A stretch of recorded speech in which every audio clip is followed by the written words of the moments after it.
Welcome to the Dash Mindset Podcast. I'm Sherry Ziedenbergen.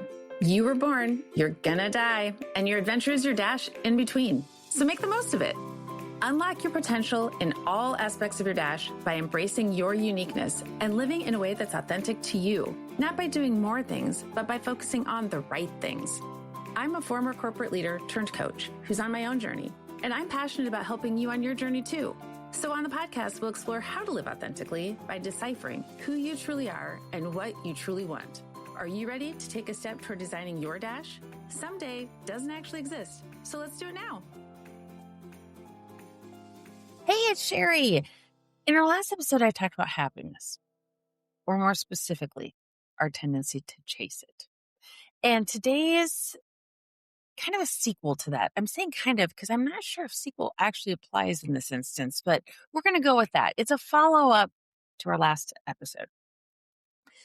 And so in our last one, we talked about our tendency to chase happiness. And underneath all that was the idea that two seemingly competing emotions can be true at the same time. So for instance, I can love having my boys home for the summer and be frustrated when the blueberries I bought yesterday disappear within like 12 hours. I'm questioning my sanity when I'm trying to find them in my fridge. Okay. Both are true. Love having the boys home for summer. Also frustrated when I can't find the blueberries that I just bought. Both are true. And the problem isn't that we experience both. It's actually that we expect ourselves not to. We expect ourselves to feel grateful without ever feeling any frustration. We expect ourselves to feel happy without ever feeling sad, excited without ever feeling nervous. We basically expect our lives to feel one-sided. Otherwise, we feel like maybe we're doing something wrong. And so I want to share another piece of this puzzle because I don't want to leave you with happiness is fleeting. Stop chasing it. There's good and bad. So I want to talk about what's not fleeting in addition to that. It's not just happiness is fleeting. Don't shoot for it. It's what is not fleeting and what can we maybe focus on instead or in addition to. I want everyone to be happy, to experience happiness. But what is not fleeting and what will be more fulfilling? The answer is fulfillment. So I think of happiness as a feeling that comes and goes. Sometimes within a 5-minute span, right? Maybe a 2-minute span. It's supposed to. Some days we wake up happy. Some days we don't. It's all part of being human. But fulfillment feels different. It's bigger than just a moment. It has more staying power, I guess I'll say. And it's because life isn't one-sided. That's why fulfillment just feels better. So when I think about the most fulfilling parts of my life, I'm not happy in any of them all the time. And if you are, I would love to know. But for me, parenting is not easy all the time. Relationships aren't easy all the time. None of them. Anything we're doing that's meaningful, whether work or it's anything else, nothing that's meaningful is easy all the time. So the challenge isn't separate from the experience. It's part of it. And fulfillment comes from the fact that the challenge is attached to something that's meaningful. And I think that's where a lot of high achievers get stuck because fulfillment requires us to appreciate what is. And that can feel uncomfortable. So here's an example that might help this resonate with you. So recently I was talking with a coaching client and we were talking about contentment. And she said she really wanted to feel content. And then almost immediately after saying that, she caught herself because she's a high achiever and content was feeling a little dangerous for her, almost like it was a trap, as if it would mean that she wasn't growing, she wasn't furthering herself. Sometimes we feel like it means that we're going to stop striving, stop pursuing goals. And a lot of us do that. We almost treat contentment as if it's the same thing as complacency or mediocrity, as if we're just, we're going to shoot for mediocre. If we're happy with content, if that's enough for us, that we're just going to be mediocre. It's fine. And that doesn't feel good. As if appreciating what we have means we shouldn't want anything else. But I don't think that's true. In fact, I think contentment really just means being present with what's here. It doesn't mean it's forever. It just means it's enough right now. It means appreciating where we are without losing sight of where we're going. And what I have noticed in my own life and with the people I've worked with, we're constantly chasing the next thing. And so it's difficult to fully experience what we've already achieved.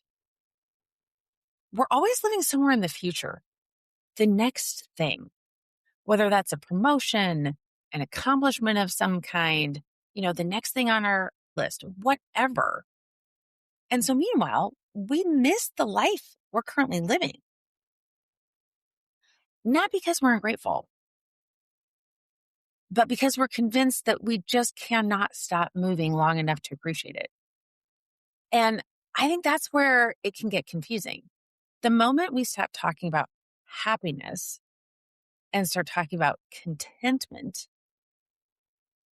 we worry that we're settling, that contentment is settling, as if the choices are keep striving, keep moving, or give up. Or, keep growing, keep shooting for the next thing, or become complacent and settle. But I don't think those are actually the choices. I think acceptance is often what makes growth possible. Because acceptance is really just being honest about reality. It's acknowledging where you are instead of arguing with where you are. So think about GPS. If I want directions somewhere, the first thing GPS needs to know is where I am. What's my current location? Not because it wants me to stay there, not because I want to stay there, but because it's impossible to create a route forward without knowing where I'm starting. That's acceptance. Not resignation. It's not settling. It's just gaining clarity. And that's one of the greatest gifts we can give ourselves. Because once we're clear, we can be intentional. We can make intentional choices. We can decide what fits. And that brings me to the word alignment or congruence. And that's the feeling that our life fits. Not perfectly, not without any challenges, because, we're going back to the fact that we're human, but it just fits. So the way you're spending your time reflects what matters most to you. The choices you're making align with your values. The goals that you're pursuing actually belong to you. That's what congruence is. That's what alignment is.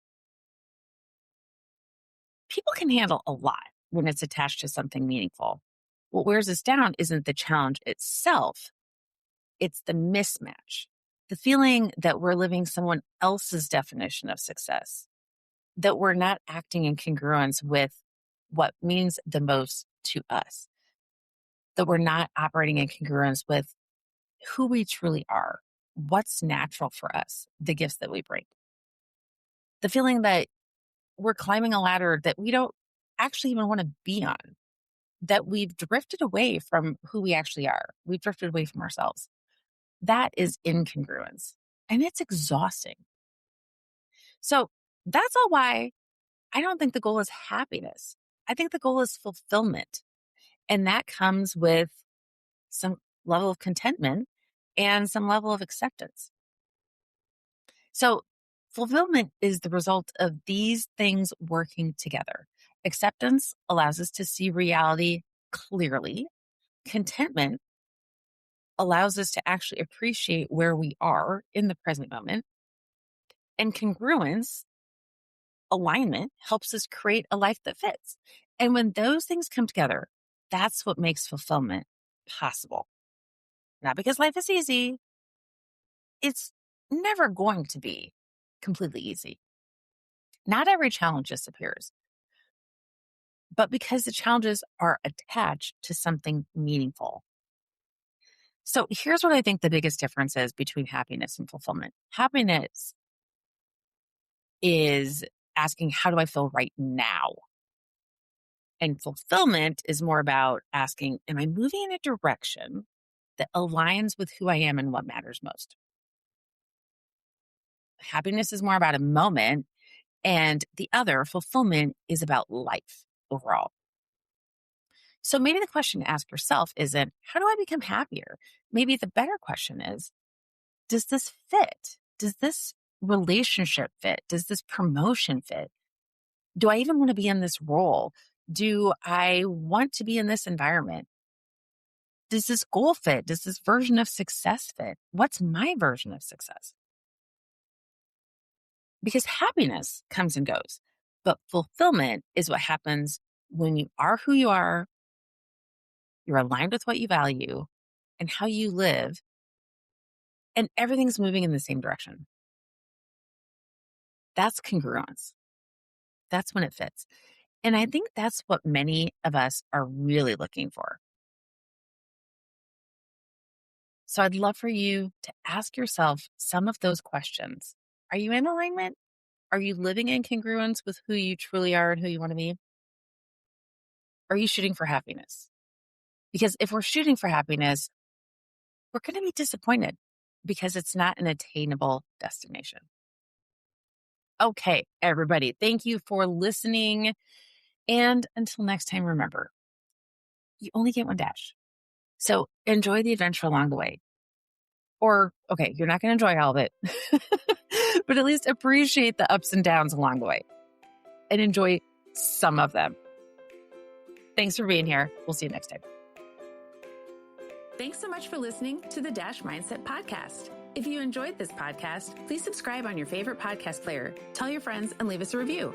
Follow me on my social media platforms highlighted in the show notes and get in touch with me at thedashmindset.com. Share the topics you'd like me to explore in future episodes. Thanks again for listening to the Dash Mindset Podcast. We'll see you next time. Design and differentiate your dash your way and make today amazing.